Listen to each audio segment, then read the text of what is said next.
Welcome to this channel. Hope कि आप लोग सभी लोग सेफ होंगे।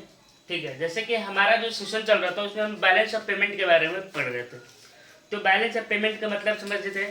तो मैंने आपको बैलेंस ऑफ पेमेंट में बताया था कि वह एक स्टेटमेंट ऑफ अकाउंट है जो हमारा देश का दूसरे देश के साथ जो भी ट्रांजेक्शन होता है एक साल के अंदर, वो सारा का सारा वो बैलेंस ऑफ पेमेंट के अंदर आता है। फिर मैंने उसमें आपको बताया था कि दो टाइप्स के होते हैं, करंट अकाउंट और उसमें जो कंपोनेंट्स होते हैं करंट अकाउंट और कैपिटल अकाउंट। तो करंट अकाउंट में हम लोग फिर फर्दर देखा था कि करंट अकाउंट क्या होता है। तो हमने देखा था कि कोई भी कंट्री का जो भी एक्सपोर्ट इंपोर्ट है गुड्स एंड सर्विसेज का, मतलब कि जो भी ट्रांजेक्शन होता है उससे हमारा देश पे ना ही कोई एसेट्स बढ़ता है और ना ही जो लाइबिलिटीज है, मतलब एसेट्स ना ही क्रिएट होता है और ना ही रिड्यूस होता है और ना ही लाइबिलिटीज क्रिएट होती है रिड्यूस होती है। तो वैसे वाले ट्रांजेक्शन को हम लोग करेंट अकाउंट में रखते हैं। तो उसमें हमने देखा था कि जो भी एक्सपोर्ट है गुड्स एंड सर्विसेज का वो हो गया, गुड्स का अलग सर्विसेज का अलग। फिर इसमें हमने देखा था कि नॉन फैक्टर सर्विसेज है, कुछ कुछ फैक्टर सर्विसेज होता है।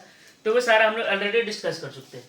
तो इस सेशन में हम देखेंगे कि क्या क्या किस तरीके से जो है करेंट अकाउंट का एस्टिमेट किया जाता है। मतलब कि एक हेड हो गया बैलेंस ऑफ पेमेंट, उसमें दो सब हेड हो गया करेंट अकाउंट और कैपिटल अकाउंट। तो अब करेंट अकाउंट एस्टिमेट करेंगे, ठीक है। तो एक पार्ट जो है वो कंप्लीट हो जाएगा, फिर हम लोग कैपिटल का कैलकुलेट करेंगे तो दूसरा कंप्लीट हो जाएगा। जब दोनों को प्लस करेंगे तो वही हमारा बैलेंस ऑफ पेमेंट आता है।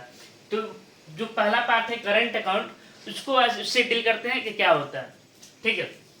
तो देखिए करंट अकाउंट में हमने कंपोनेंट्स देखा था। तो उसमें हमने देखा था कि बैलेंस अकाउंट सॉरी इसमें एक्सपोर्ट और इंपोर्ट देखा था गुड्स का, और एक्सपोर्ट और इंपोर्ट सर्विसेज का देखा था, ठीक है।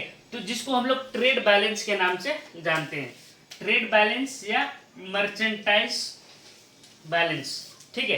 तो पहला जो करंट अकाउंट में जो हेड होगा वो होता है ट्रेड बैलेंस। ट्रेड बैलेंस का मतलब कि हमारा बैलेंस कब होगा, जब एक्सपोर्ट और इंपोर्ट इक्वल होगा तो उसको बैलेंस बोलते हैं, जब कोई भी चीज़ बराबर हो तो, ठीक है। लेकिन हमारे लिए फेवरेबल कौन सा कंडीशन होगा, जब हम ज़्यादा से ज़्यादा अपने जो गुड्स है या सर्विसेज उसको ज़्यादा से ज़्यादा दूसरे देश में भेजें ताकि हमारे पास रिजर्व है, पैसा है, ठीक है, मतलब प्रॉफिट कमा सके देश।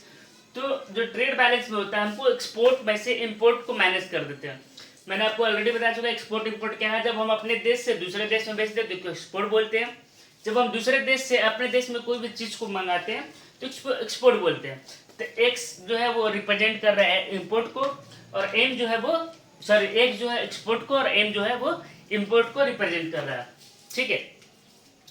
तो देखिए अब इसमें भी क्या होगा कि या तो ऐसा तो होगा नहीं कि हमारा जो है एक्सपोर्ट ही ज़्यादा होगा, ठीक है। मतलब कोई ना कोई चीज़ में तो एक्सपोर्ट ज़्यादा होगा, कोई में कम होगा, किसी में इंपोर्ट ज़्यादा होगा, किसी में इंपोर्ट कम होगा। तो जब ट्रेड डेफिसिट, डेफिसिट मतलब कमी, तो हमारे देश के कंटेस्ट में क्या कमी होगा, जब हम दूसरे देश से ज़्यादा हम मंगाएंगे।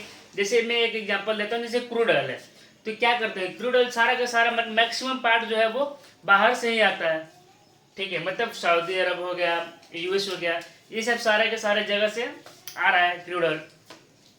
तो ट्रेड डेफिसिट मतलब एक्सपोर्ट जब ज़्यादा सॉरी इंपोर्ट जब ज़्यादा हो जाए एक्सपोर्ट के कंपैरिजन में तो उसको ट्रेड डेफिसिट बोलते हैं। और ट्रेड सरप्लस, सरप्लस कब होगा, जब हमारा एक्सपोर्ट ज़्यादा होगा और इंपोर्ट कम होगा, तो वैसे चीज़ को हम लोग ट्रेड सरप्लस बोलते हैं। जैसे कि इंडिया में स्पाइसेस बहुत ज़्यादा, मसाला का है बहुत पहले प्राचीन काल से ही आता, मतलब एंशियंट टाइम से ही जो है वो स्पाइसेस जो है जो मसाला है वो लोग अलग अलग देशों पे भेजते रहते थे। तो वो क्या है वो ट्रेड सरप्लस है, क्योंकि एक्सपोर्ट ज़्यादा है और इंपोर्ट उसका बहुत ही कम है, ठीक है। तो पहला हेड समझ में आ गया आपको ट्रेड बैलेंस। अब ट्रेड बैलेंस के बाद आता है गुड्स। ये क्या हुआ, एक्सपोर्ट और इंपोर्ट बस हुआ, ठीक है। अब एक्सपोर्ट और इंपोर्ट किस किस चीज़ का होगा, तो गुड्स का होगा और सर्विसेज का होगा, ठीक है। तो गुड्स और सर्विसेज को तो export of goods plus export of non factor service. Non factor service का मतलब मैंने पिछले वीडियो में बताया था, अगर आपने अभी तक नहीं देखा तो जाके देखें। नॉन फैक्टर सर्विसेज का मतलब क्या हुआ कि जैसे कि इंश्योरेंस हो गया, बैंकिंग हो गया, ये सारा से सारा जो है वो नॉन फैक्टर सर्विस के अंदर आता है।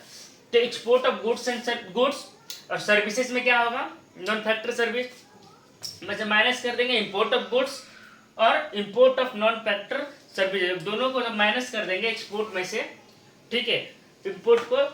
तो हमारा आ जाएगा क्या है गुड्स एंड सर्विसेज का बैलेंस आ जाएगा।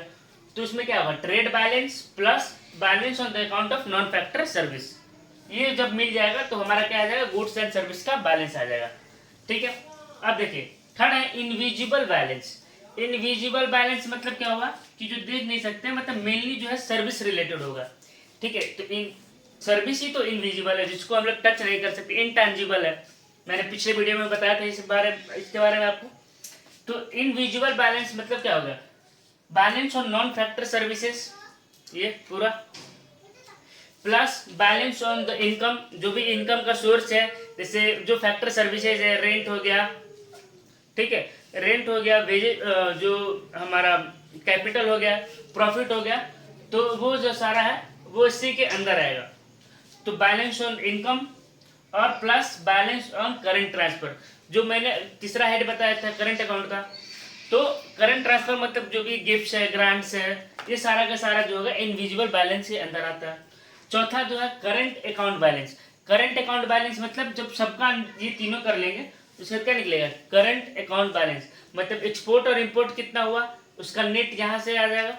ठीक है, और जो भी इनविजिबल बैलेंस है, इनविजिबल बैलेंस ये वाला, ठीक है, इसको जब प्लस कर देंगे तो हमारा करंट अकाउंट आ जाएगा। ठीक है, करंट अकाउंट का बैलेंस आ जाएगा। बोर्ड्स एग्जाम में बहुत बार ये क्वेश्चन पूछा जाता है। ठीक है, हालांकि आप सभी लोग जानते हैं कि कल डिक्लेयर हुआ था सीबीएसई का जो 12th का रिजल्ट था।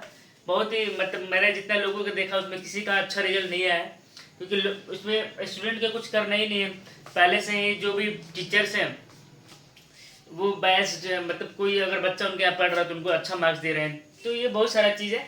अब इस जो सेशन चल रहा है 2021 और 22 का, उसमें हम अच्छे से पढ़ाई करेंगे, और क्योंकि मे भी ये कुछ समय बाद ख़त्म ही हो जाएगा, तो आपको प्रॉपर तरीके से एग्जाम कंडक्ट होगा। देखिए आप कितना वेटेज दिया जा रहा है प्री बोर्ड्स का, तो आप अभी से ही अगर लगे रहिएगा तो अच्छा मार्क्स आ जाएगा, अगर ऐसा सिचुएशन चलता रहा तो, क्योंकि ये सब ना हो। ठीक है, आइए अब अपने टॉपिक पे आते हैं।